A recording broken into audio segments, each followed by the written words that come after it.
Hola a todos, soy Francisca Ceballos, soy residente del programa de Medicina de Urgencia de la Universidad San Sebastián y el día de hoy les voy a presentar sobre ultrasonido en urgencias oftalmológicas.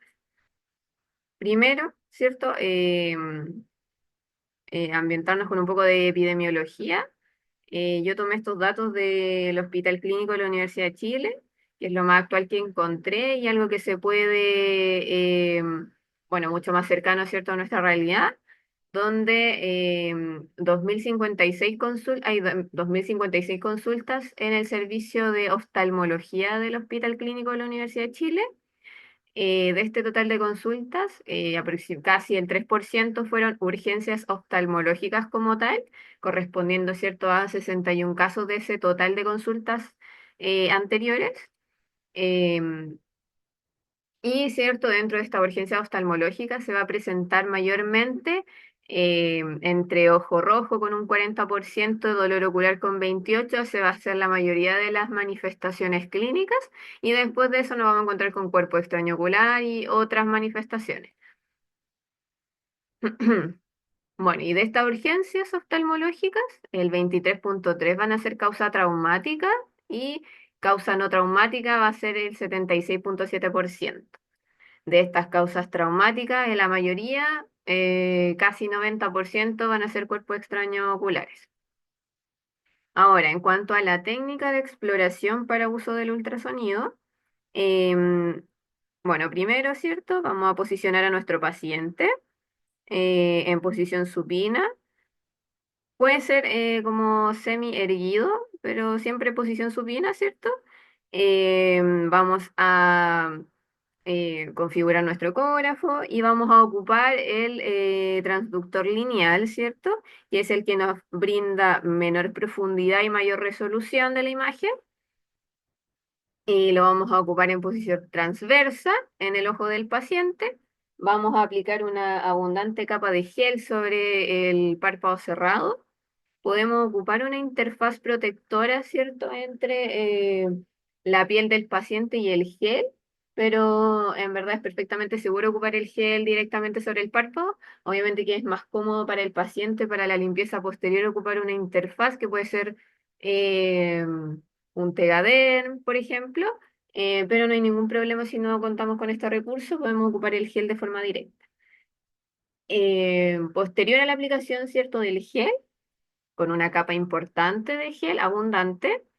em, Tomamos nuestro transductor lineal, lo ubicamos de forma transversa sobre el gel y con atención, obviamente, de no tener contacto directo con el párpado del paciente.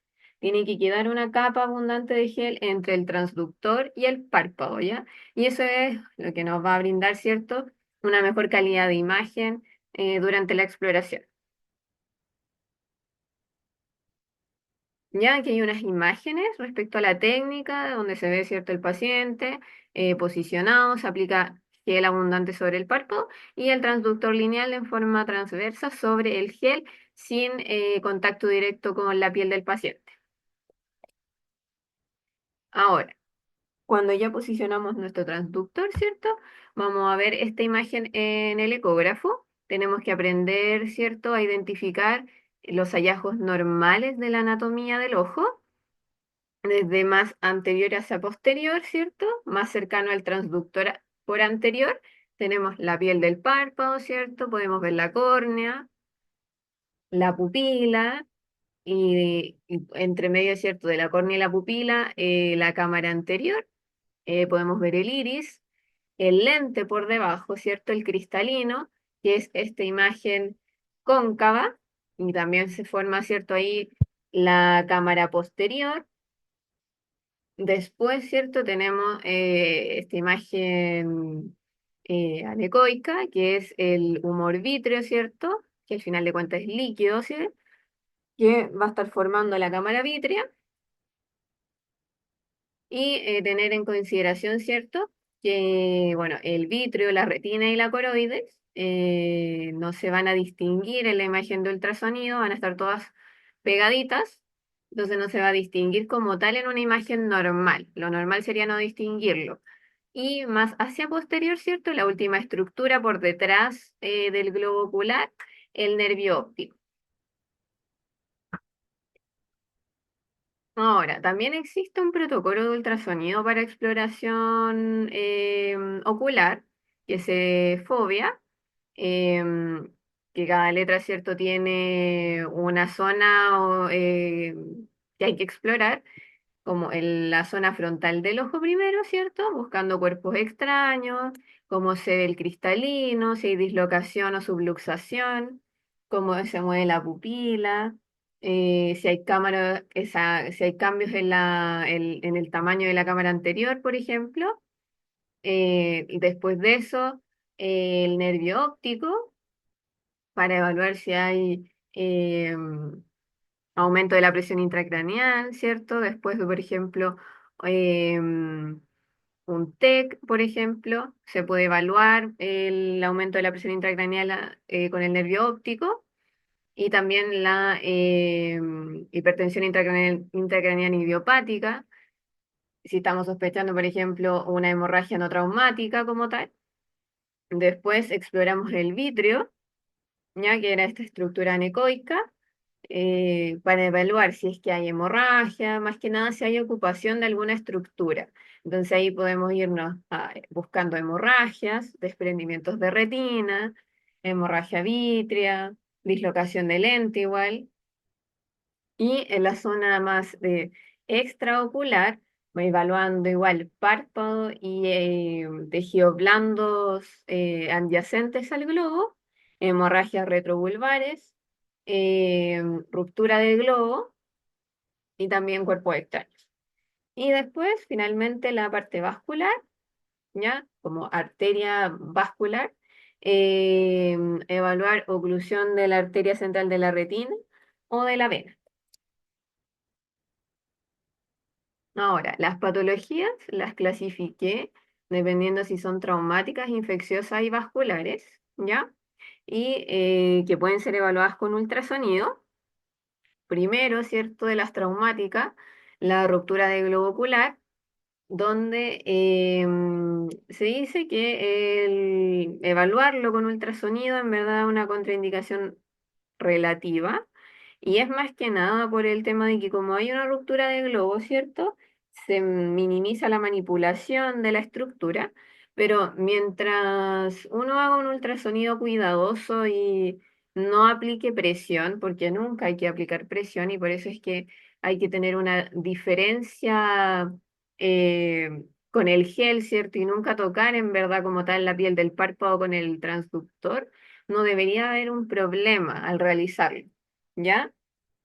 Entonces los hallazgos en una ruptura de globo son más que nada cambios anatómicos, ¿cierto? Disminución del tamaño del globo, colapso de la cámara anterior, que el globo ocular pierda su forma normal, elíptica, y también obviamente que haya ocupación dentro de la cámara vítrea.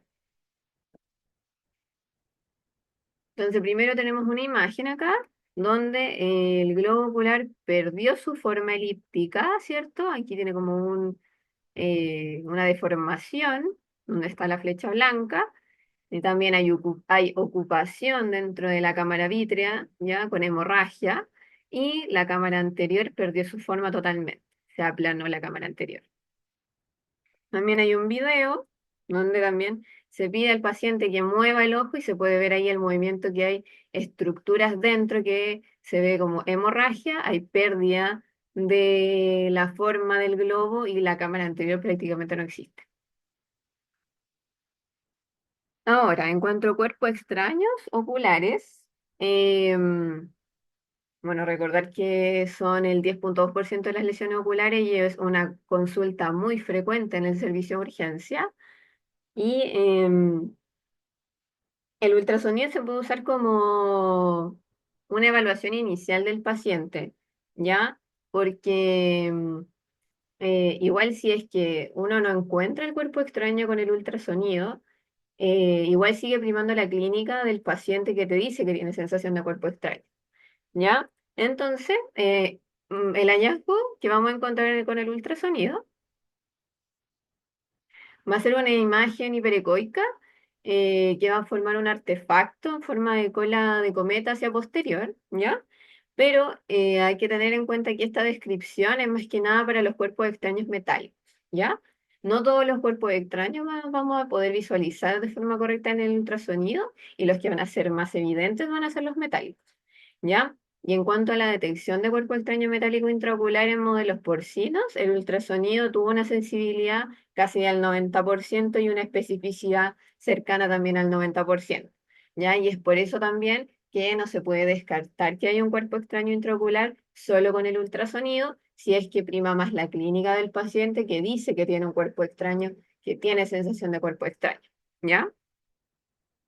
Entonces, aquí podemos ver una imagen, ¿cierto? De una estructura, ya que no debería estar ahí, totalmente anormal, hiperecoica, que se puede interpretar como un cuerpo extraño en la cámara posterior del ojo. Y acá un video, ¿cierto? Donde en la periferia aquí, cerca de la córnea, se puede ver un cuerpo extraño, una estructura hiperecoica.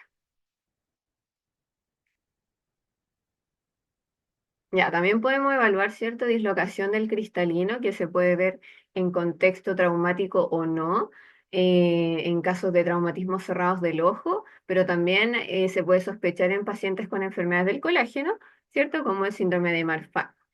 Puede haber una dislocación completa del cristalino o una subluxación, ¿ya?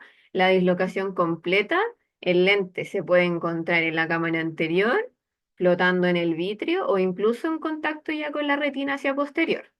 Y en la subluxación no va a ser tan evidente y se va a poder evaluar mejor con el desplazamiento del ojo cuando uno le pide al paciente, ¿cierto?, que se mueva y ahí se puede ver, ¿cierto?, el movimiento y se puede ver el cristalino que se desplaza, ¿ya? Con el movimiento.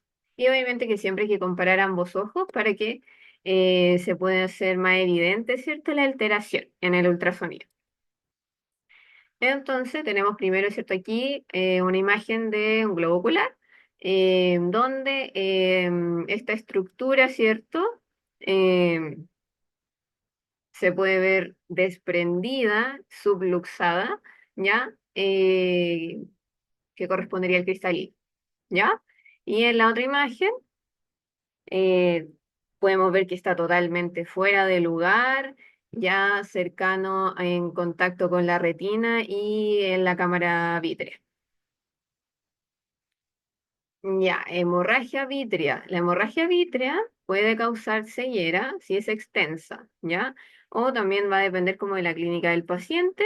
A veces no puede, a veces incluso no es traumática, pero se va a caracterizar por esto. Puede haber ceguera o más visión más nublada o pérdida como más progresiva, no tan abrupta de la visión, ¿ya? Igual va a depender, ¿cierto?, de la extensión que tenga. Y el hallazgo va a ser un material ecogénico en la cámara posterior, ¿ya? Va a haber algo que está ocupando espacio en la cámara vítrea, ¿cierto? Que es saber ecogénico. Em, Se puede formar remolinos en el vitrio, ¿ya? Cuando hay movimiento del globo, uno le pide al paciente que mueva el globo, ¿cierto? La sangre se mueve dentro de la cámara vítrea y se forman estos remolinos, ¿ya? Puede haber formación de membranas, ¿ya? Pero eso se ve más cuando la hemorragia ya lleva un tiempo y no es tan aguda. Entonces logró ver, eh, la sangre pudo formarse y ya forma, ¿cierto?, estas estructuras como de membrana. Y también obviamente que puede formarse en capa hacia inferior por la gravedad. Ya, entonces aquí podemos ver un video donde se pide que el paciente mueva el ojo y se ve esta remolinos en la cámara vítrea, que se describe como signo de la lavadora por el movimiento que hace la sangre, eh, por el movimiento del globo, ¿ya? Y esto se ve más que nada en las hemorragias agudas, ¿ya? Porque después ya se van formando, ¿cierto?, las membranas y más crónico aún, la sangre ya va cayendo por gravedad y se van formando membranas ya hacia inferior.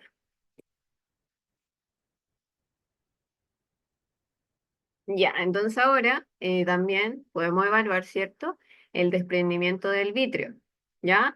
Es una causa súper común de pérdida, disminución de la visión.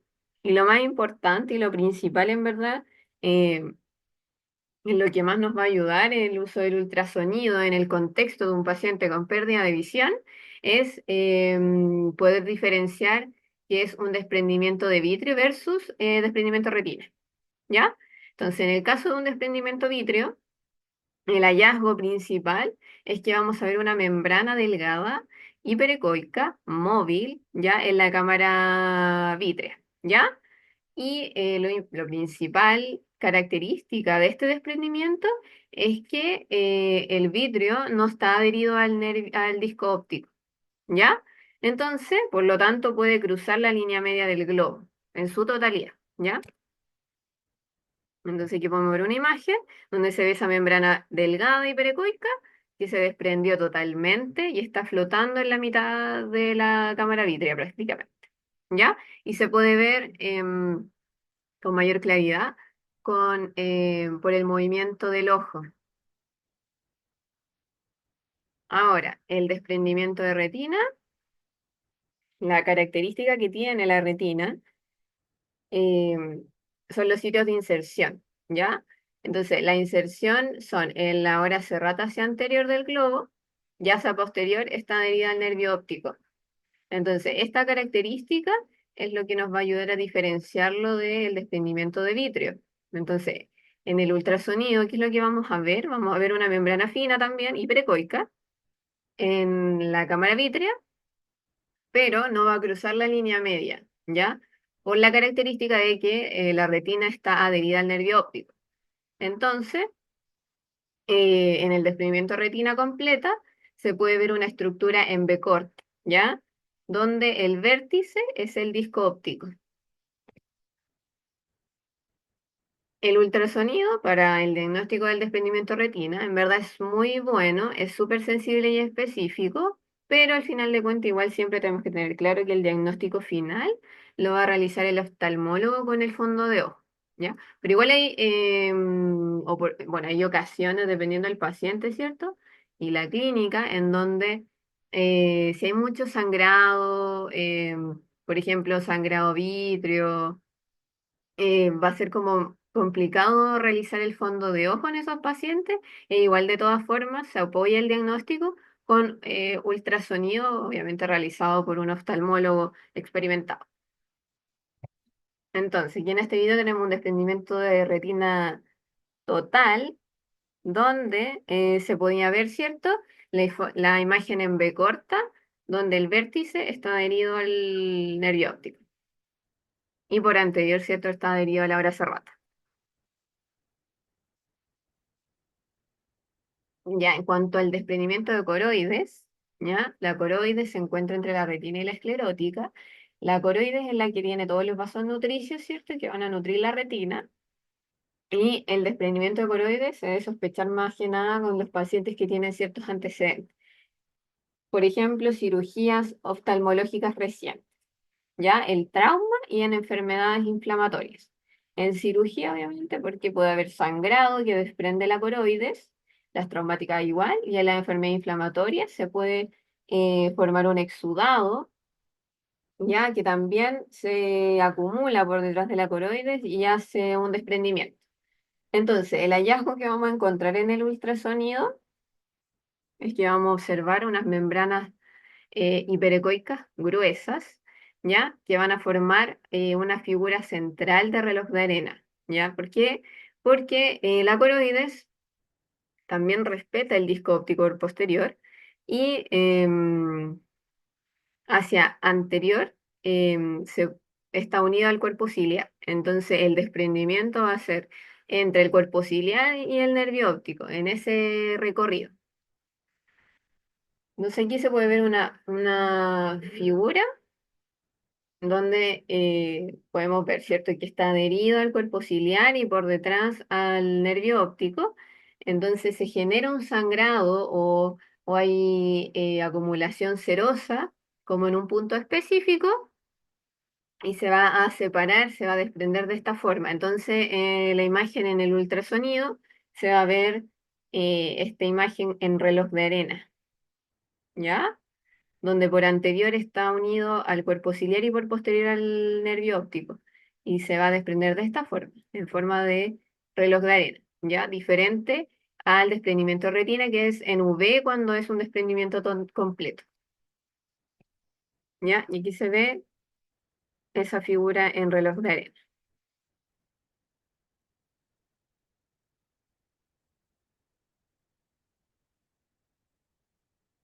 Y en cuanto a causa infecciosa, podemos evaluar la celulitis periorbitaria en los pacientes con ultrasonido. Ya la celulitis periorbitaria, ¿cierto? Es la infección que se va a encontrar anterior al tabique del ojo y se va a asociar a infecciones de las vías respiratorias superiores o secundaria a problemas oculares o infecciones oculares, ¿ya? Entonces, los microorganismos más frecuentes, el áureo, ¿cierto? El epidermidis y anaerobios. Y lo más importante, obviamente, es que la celulitis periorbitaria hay que diferenciarla de la celulitis orbitaria. Y el hallazgo al ultrasonido va a ser más que nada el engrosamiento del tejido palpebral. ¿Ya? Entonces aquí tenemos, ¿cierto? Eh, el tabique anterior. Y el video aquí podemos ver el engrosamiento de la piel del párpado.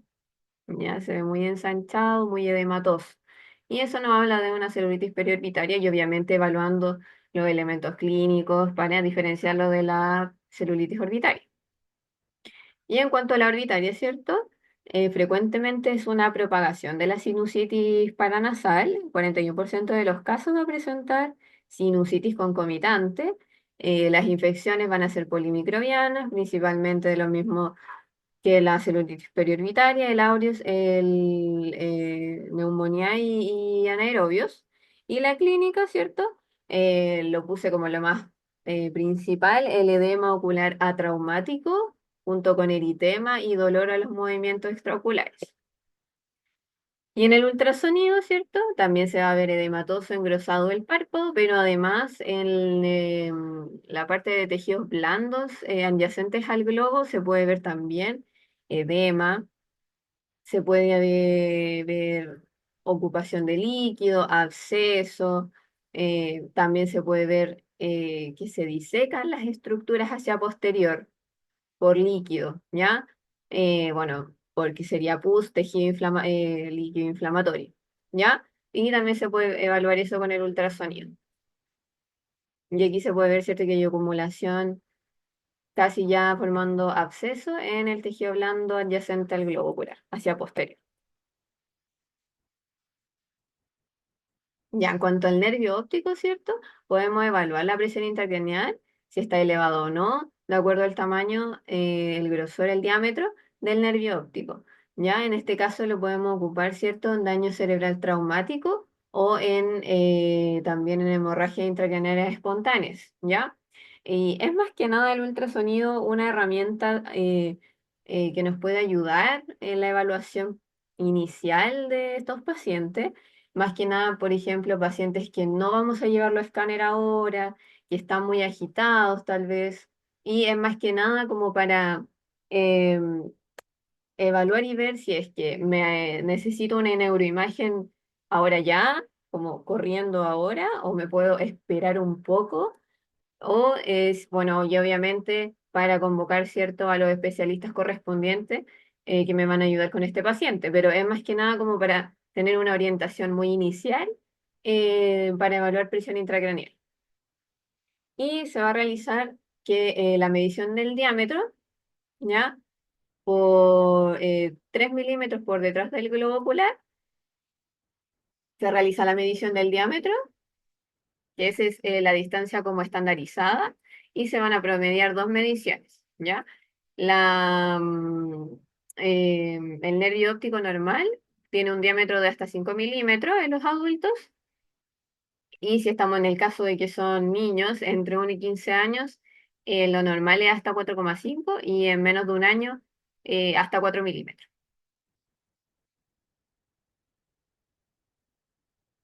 La correlación del ultrasonido, ¿cierto?, con el TAC para evaluar presión intracraneal elevada es bastante buena. Tiene una sensibilidad del 95,6% y una especificidad del 92,3%.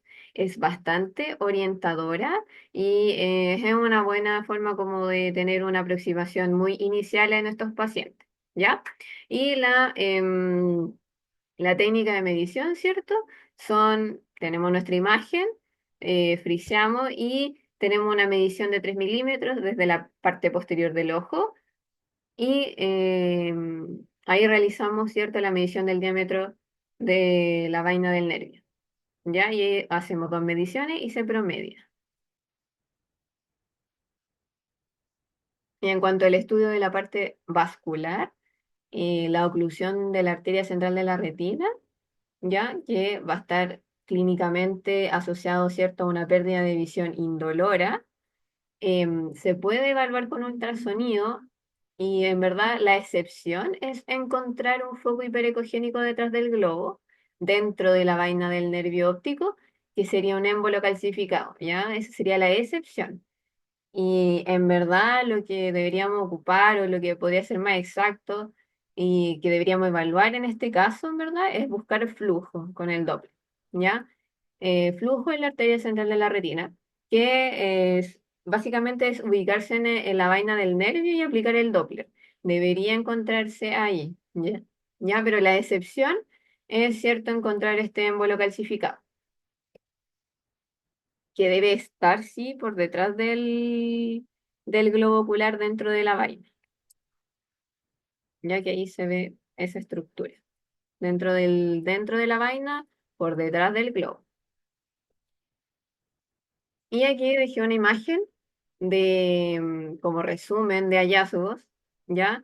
También hay otras que yo no agregué, como por ejemplo los hematomas retrovulvares y esas cosas, pero la mayoría están aquí como un resumen de cómo se ve la imagen de cada hallazgo, ¿ya? Entonces, el desprendimiento total de retina, ¿cierto?